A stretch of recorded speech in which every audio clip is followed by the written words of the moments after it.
TMC Lifestyle. It is Val, and I have and my co-pilot who is driving. El Negro.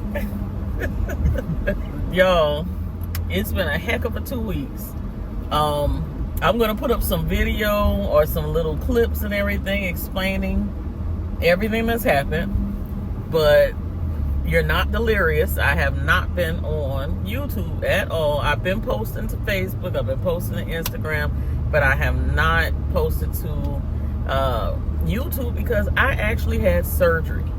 I had a hysterectomy on July 30th. So it was something impromptu, honestly wasn't planned at all, but my doctor was like, this is something you need to get done like ASAP.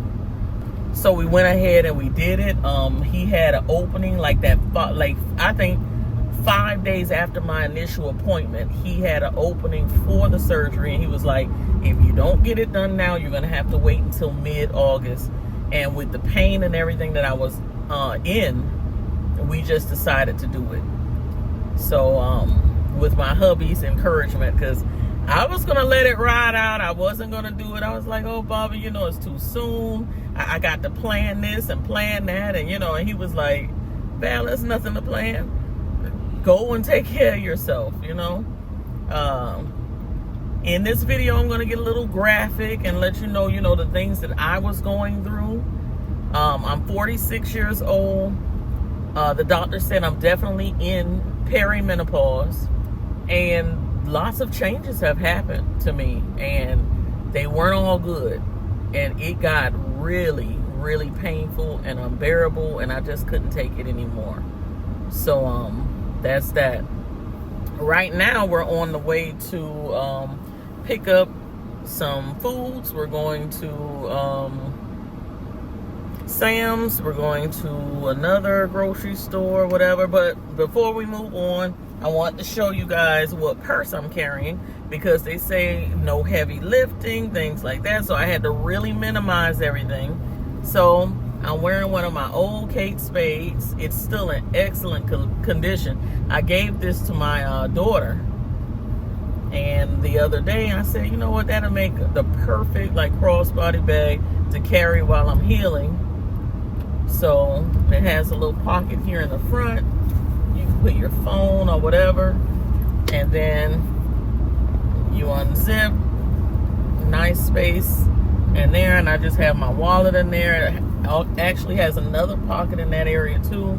So it's perfect. I keep it nice and lightweight. I only have a card holder and a little what is this, a little wristlet from Coach, a card holder and a wristlet. That's it. So very lightweight, and of course my phone, but I'm recording on my phone. But that is it. If I could find a link for this purse, if they still have it on their website, I'll put it here in the description box. But it's very lightweight, perfect. I haven't had any discomfort or anything like that carrying the purse. All right, guys, so graphic details. Let me see. I would say I've been a person that always had a fairly heavy cycle. You can't really gauge it because you don't know what other people's cycles look like. But when you go to the doctor's office, they'll always ask you, how many pads do you go through in an hour or whatever. It never got to that point, but to me, it was always heavy. And I usually was like a 7-day person. When I first started my cycle back when I was like 12 or 13 years old, I believe I was like 13. And people always said, oh, when you have your first baby, when I got pregnant, they said when you have your first baby, it's going to get better. No, it did not. Not for me. It did not get any better. I still was a heavy floor, and I still was basically at 6 or 7 days. I had my second child, C-section for both. The cycle was still heavy, still 6 or 7 days after both pregnancies. And it seemed like that's just what I was going to have to live with for the rest of my life. That's not so bad. I took ibuprofen, Advil, Tylenol, whatever the case may be, and I dealt with the cramping and everything like that. recently, this year, like I told you before, I'm 46 years old. This year, after May, my first cycle in June of this year was so painful. It didn't even make sense. I can't even describe the pain. It was, and I have a very high tolerance for pain. That was unreal. I mean, I'm on the floor, I'm rolling around, I'm like so close to going to the emergency room. And I know all they're gonna do is like give you ibuprofen or something like that. They might check you out with the ultrasound, and then they're gonna send you home if there's nothing, to tell you to follow up with your OBGYN. I had been through that before a few years prior, and they found a fibroid. Usually fibroids that are, you know, fairly small don't give people a lot of pain, but he said you might be the exception. You know, he said, but we do see a fibroid. That was my first time knowing that I had a fibroid. The doctor told me, and that was maybe about 3 years ago. It was small, didn't think anything of it, kept it pushing. In June, when the cycle got so bad and so painful, I had to go to the gynecologist. I said, you have to do something. I mean, so this last period was so painful, it just didn't make sense. So they did a vaginal ultrasound to check the size and everything, and I had 2 large fibroids. And in all transparency, the period was ridiculous as far as bleeding and as far as clotting. It was absolutely crazy. I had never been in so much pain. That's when the doctor told me, listen, it's only going to get worse from here. What do you want to do? He said, do you and your husband want to have any more children? Things like that. I'm like, I'm 46 years old. He was like, hey, you know, people who have children later these days. I said, no, I'm not having any more kids. So he said, I suggest you go ahead and have the surgery. So I was still on the fence about having the surgery because, like I explained to you guys before, he was saying it's going to be like next week, 5 days from then. Or you're going to have to wait until mid-August, which means I would go through another period before I would have a chance to have the surgery. My husband was like, Val, you need to do this. You've been in so much pain. I've been hearing you complain. You've been, you know, so bad. You need to do this. So let me tell you what happened. I had a second period in the month of July. Actually, it was July. I had one period at the beginning of July, and then it came again. If nothing solidified having a surgery, that did. The pain was like, who? I didn't even know I had blood left to bleed at the end of the month. I had 2 periods in the month of July. My blood count was so low. I was just shaking. I was so exhausted, and I just was trembling. It was unreal. So my husband said, you know, maybe the Lord allowed you to have that second period so that you wouldn't second guess it anymore. Go and get it done. And that's honestly what made me go and just have the surgery. And I'm going to show you guys some clips of the, you know, me in the surgery room and everything, and afterwards and how I felt. This makes 2.5 weeks post-surgery. But I will say my hubby has been really awesome. He's really been helping me out. He's been cooking. No sex for 8 weeks. We all adults here.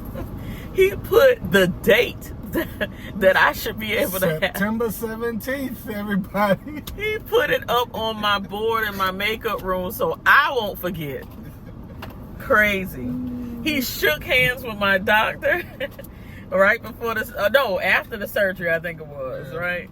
The doctor was like, hey, be good. And he shook the doctor's hand. He's like, yeah. He said, I'm serious. Be good, you know.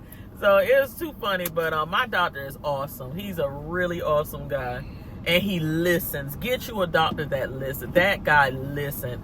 And the way I found him, honestly, was through my primary care physician. She's awesome. She said, this is the doctor I go to. He is excellent. He listens. Please, Val, go to him. And I procrastinated for a long time. And then I finally went to him. And he, honestly, I had a female gynecologist before him. She didn't listen. I don't know why, but she wasn't listening to me. But this guy, he did everything. Biopsies, I mean, like that day, the first day I met him, he was like, we're going to do this, we're going to do that. You're going to come back in 3 days and get this done, this done. And he ran all the tests. He did everything. He told me, I believe you're definitely in perimenopause. This is the plan. And I appreciate that. So I'm a happy camper. Still a little sore and everything this week, but I feel like it's only going to get better from here. My daughter made a little joke the other day and said, Mommy, could you believe you're not going to have any more cycles for the rest of your life? I said, yeah, that's something to think about. She said, enjoy it for all of us, for all the women worldwide. I just laughed. So it's amazing. But let me show you guys these clips.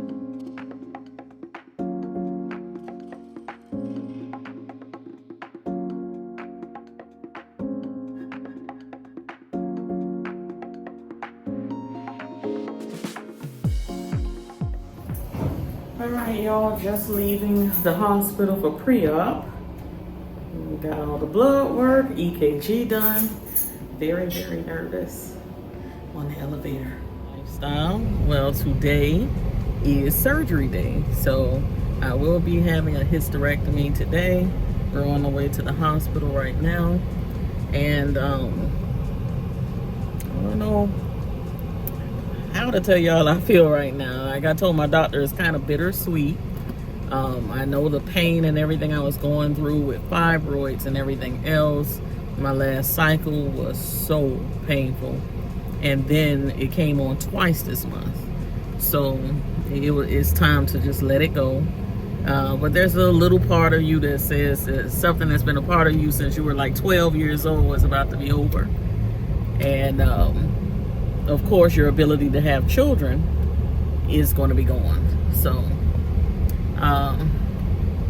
like I said, bittersweet. But I'm ready for this new chapter, and I'm ready to feel better and have more energy. And that's about it. So, I'll give you guys all the ins and outs about what they left behind and all that stuff after it's all over. But just wanted to let you guys know that I am headed there. Show you a little bit of the street.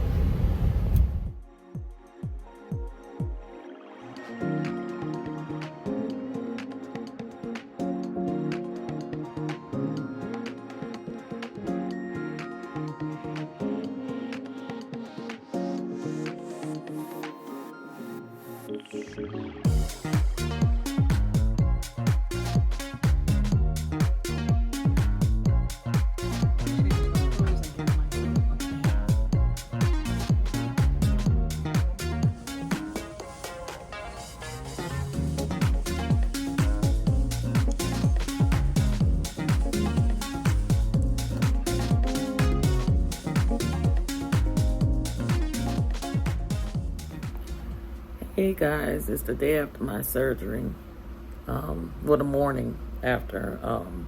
Surgery ran late yesterday. I was supposed to be there at 12 noon. We were racing to get there. It was like 11:45 when we got there.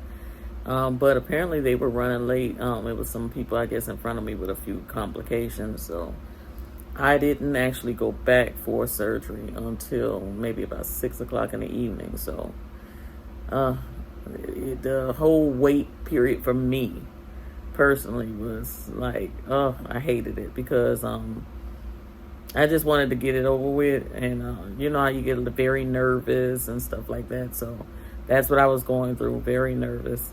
And finally they let me go back, and 1, 2, 3, you're back in the recovery room. You don't even remember what happened, but the pain, guys, the pain in the recovery room was crazy.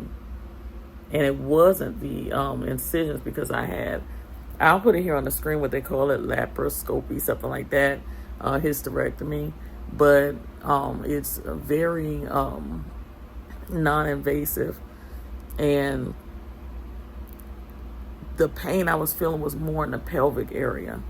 It almost felt, I had 2 C-sections. It felt like after my C-sections, that's what it felt like. I even asked the doctor when he came in the room to check on me, I was like, did you all have to cut where my C-section was? Because they did shave that area. They said just in case something happens and they have to go in that way, they will. And he said, no, we didn't have to do that. I said, it feels like it. It feels like it. But they kept the pain medicine coming, so that's good. Lots of nausea. I have a patch behind my ear that they gave me. Lots of nausea afterwards. The doctor said most likely you'll be feeling the nauseousness, a little bit of dizziness all day tomorrow because of the anesthesia and the different medications they used. In each little hole that the robot made, they gave medication in those areas to numb the stomach. I forget what it's called, but they said that it would last up to about 48 to 72 hours. So I am feeling a little sore in those spots this morning, but it's not bad. It's not bad at all. My main issue this morning is nausea. What else happened? They told me to walk around the house a lot, walk around, and you don't want gas and different things to build up. You want to walk around. Pardon my room, guys, because just pardon it. I'm not up to clean it up. My husband and my daughter went to go get some groceries. They also went to get me some soup this morning. I haven't eaten since. I haven't eaten in over 24 hours. I stopped eating the night before the surgery at about 8 o'clock. And all you could have is Gatorade, water, or like clear liquids like, pardon my mouth too, clear liquids like Pedialyte. They don't want you to do anything red. So basically Pedialyte, Gatorade, stuff like that. But none of the red juices, only the other colors. So I'm kind of hungry, but I know most likely some of it will be coming back up. They said to breathe into this machine, you try to get over 2,000, or at least 2,000. Try to do that about 10 times a day because they're worried about the lungs. They want you to breathe in really big, breathe out. Exercise those lungs today. They don't want you sitting still too long. They want you to move around. You don't want to develop any clots. So I have been walking around the house this morning. Guys, I can't get over the pain level. The pain level when I came out of surgery was crazy. It was a lady next to me who also had a hysterectomy, and we had the nurses jumping. We were just screaming, pain, pain, pain. That was the worst pain. The pain was mostly in my pelvic area, and it was crazy. It was like the worst cycle I ever had times 3. That was the thing that bothered me the most. But this morning I'm doing very well. Hubby has been taking good care of me. I'm at home with one of my daughters. The other daughter went with hubby to the store, so she's taking good care of me now, checking on me. She was like, Mommy, if you need anything, yell my name. I said, okay. And they're doing a great job. Lots of family members been praying for me and everything, so I'm very grateful for that. So right now, just waiting on Bob to get home with my soup. As they said, try not to do anything too greasy. You're trying to keep the food down. Lots of broth. Maybe he said he was going to give me some soup. So we'll see how that works out for me, if I could keep it down and everything. But that's it. I'm going to be bringing you guys a lot more information, possibly tomorrow. My voice sounds the way it does because I didn't know they would have to stick something down my throat. I guess airway, whatever they do. So she told me you're going to have a sore throat and your voice might feel a little shaky tomorrow. So I'm definitely feeling that. It's not bad though. And that's it. That's it. So I will talk to you guys more. Today is Thursday. I had the surgery Wednesday. So hopefully by Friday or Saturday I'll come back and talk to you guys a little bit more about it. And let Bob talk a little bit. Because my husband, he did such a great job. He's a good guy. He's a very good man. Yeah, he did a great job keeping me calm, and he stayed by my side the entire time. The only time he left is when I came out for the recovery, and they said she may be back here a few hours because, you know, how I was feeling. So they said, if you want to go get you something to eat or anything like that, go ahead, and we'll call you to come back and get her. And that's when he left. Because I said, make sure my children are eating, you know, make sure my kids have something to eat. Because they're teenagers, but they don't really cook, you know. So they were at home surviving off of sandwiches. So I said, yeah, go feed the kids, you know. And I was trying to put on a brave face. I said, probably go home and feed the kids, make sure they eat. But inside, I was screaming. I was in so much pain. But I wanted to put on, a strong face for him, because I felt like if I showed too much pain, he wouldn't leave. So once he left, I could really unleash. And like I said, me and that lady had those nurses helping. But I will talk to you guys. I'll pick it back up maybe Thursday or Friday, let you guys know how I'm feeling.